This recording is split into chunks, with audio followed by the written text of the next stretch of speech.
Hello and welcome to the Inspiring Life School podcast. This is your host, Frances Vidakovic, and on this podcast, I'll be sharing with you the most valuable strategies to live your one wildly beautiful and most precious life. Because this is it, my friend. In case you haven't guessed, when it comes to life, there's no rewind or pause button that exists. They say that the way that you spend your days is the way that you spend your life.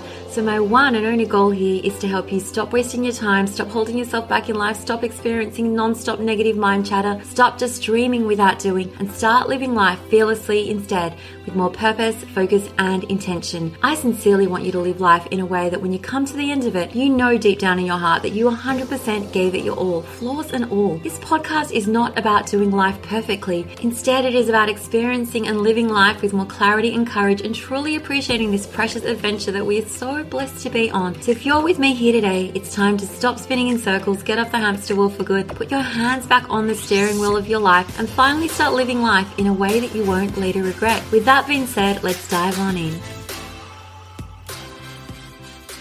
Hello and welcome to this episode, which is all about how it takes a village to raise a child. So this is an episode that I've dreamed about recording for what it feels like years. And I always envisioned that I would do it with one of my village peers, but then I decided I just really wanted to share the foundations of this message on my lonesome, which is what I'm here to do today. So I think that we've all heard this phrase before. It takes a village to raise a child. But I think that lots of people don't actually give this statement too much thought, or they just assume that they need to live in a certain village where everyone is like really close-knit and tight and living in each other's pockets. And because we don't have this option available to us, it isn't something that we really need to consider. But seriously, this is one of the things that I know that I've done really, really well in my life, that I've consciously cultivated for myself and my family, like a fabulous village while living in one of Australia's largest cities, Sydney, and it's one of my proudest accomplishments to date. So I wanted to share with you how I've done this and my story. So this idea that it takes a village to raise a child is really close to my heart because this is how my parents were raised. They were both born in this tiny little village on this island in Croatia. And even though the population in this village is around 200 today, when they were growing up, it was closer to 500 villages.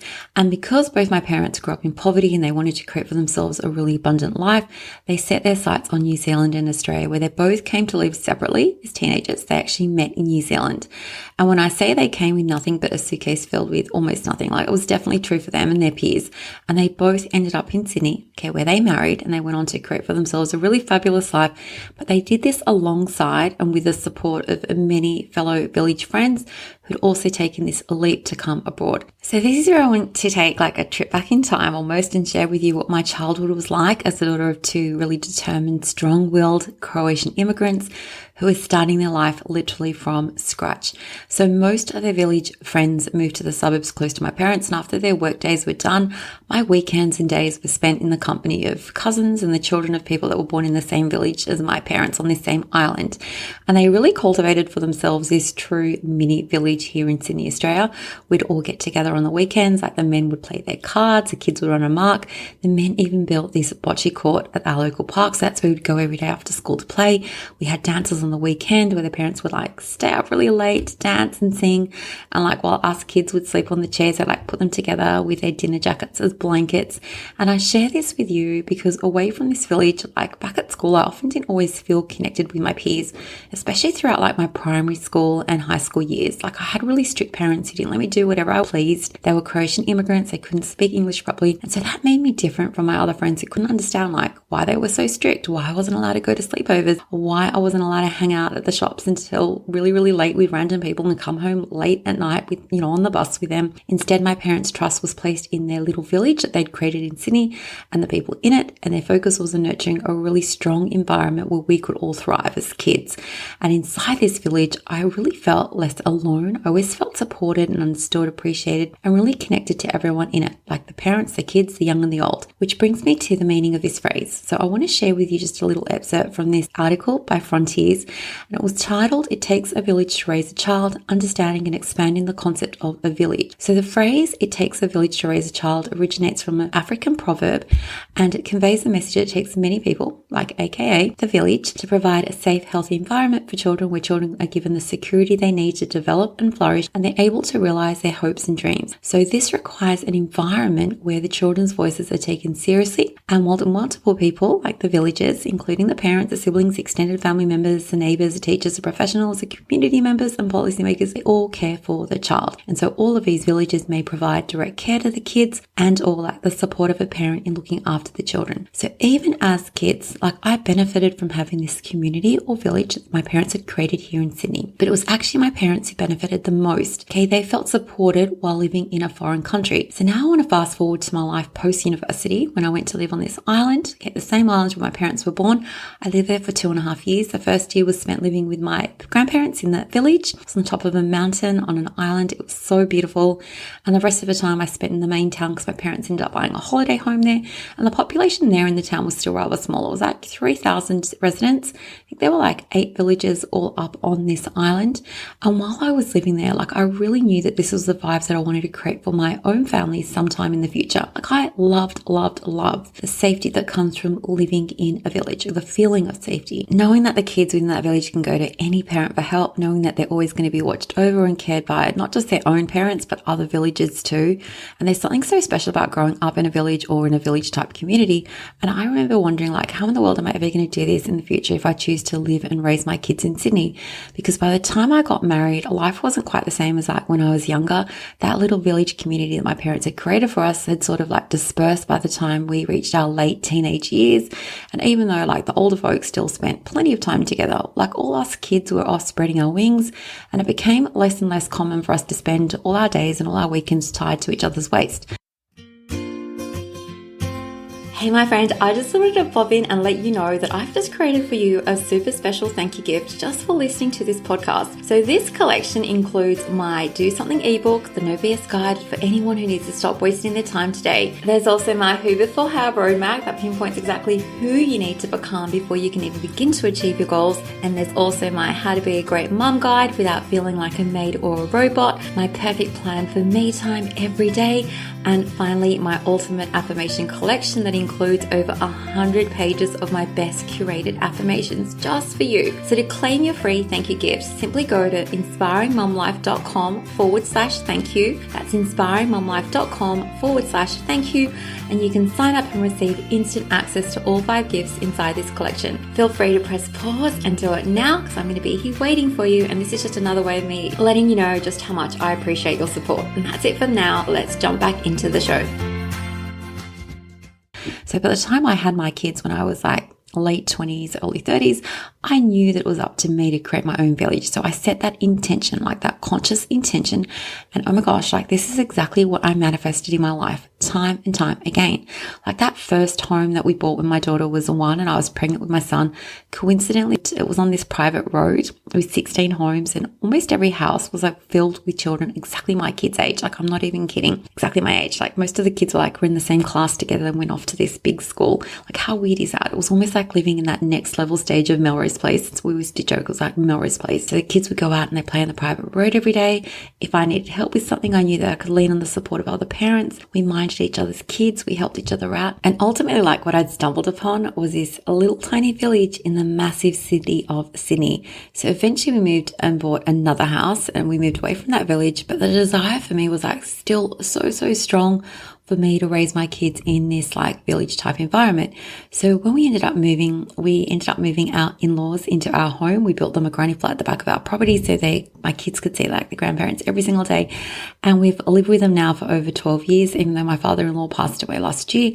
But seriously, like having that additional support of my in-laws, the kids' grandparents, been life-changing for me. And at the same time, like by the time we moved, my kids were both finally starting school. And once again, like a group of 10 or so mums, we all came together.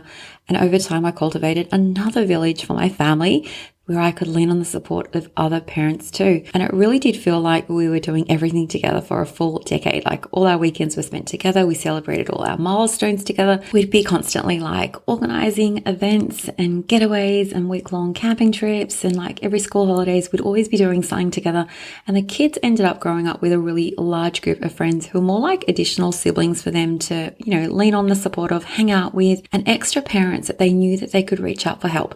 And that for me, like seriously feels like one of the biggest accomplishments for me, because this is exactly what I wanted so badly for my family. Even though I live in one of Australia's biggest city, I still created for myself this little village, okay, much like the one that was back on this island where my parents were born. And even though our kids are all like older now, they're heading towards adulthood and they're spreading their own wings and doing their own thing, I have no doubt that one day they're going to create their own little village in the future.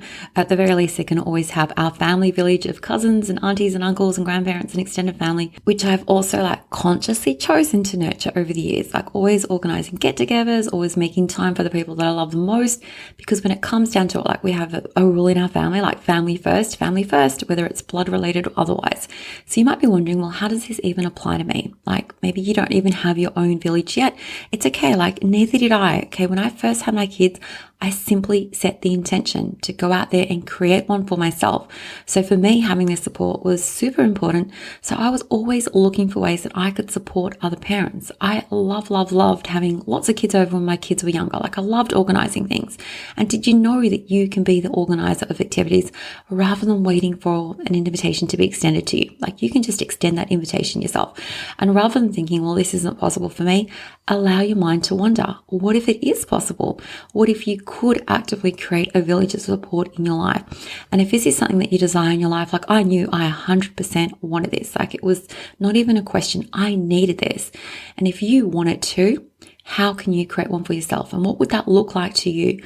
Are you willing to invest time in nurturing relationships like these? Like to me, it was worth the investment of time. And I promise you, like it wasn't as if I met this group of, like 10 or so mums and that we were instantly best friends overnight. Like those relationships took time to nurture, time to grow. We bonded over time, over shared experiences. And the more often we got together, the more things that we did together, the closer we got, just like any normal relationship, right? So if you're looking for more support and you desire more support in your life and you want to create a village for yourself and like this different way of raising your kids, just consider nurturing a village of your own in your life. For me, it's been seriously the best thing ever. One of my proudest accomplishments, the villages that I've created in my life. And I really wanted to share this story with you because I want you to know that it's possible no matter how big the city is that you're living in. Like Sydney's close to 5 million people, and yet I feel so connected and so close and so bonded with the villages that I have created. My family, my friends, they are super important to me.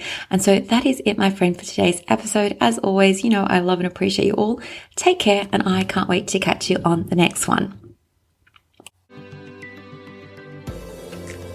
Thank you so much for listening to the Inspiring Life School podcast. I really appreciate you allowing me to be a part of your life. If you'd love to stay in touch, please know that you can always find me on Instagram at Vidakovic, or you can visit my website, inspiringmumlife.com, where you can sign up and receive so many amazing freebies that I've created just for you to help you implement all my teachings into practice.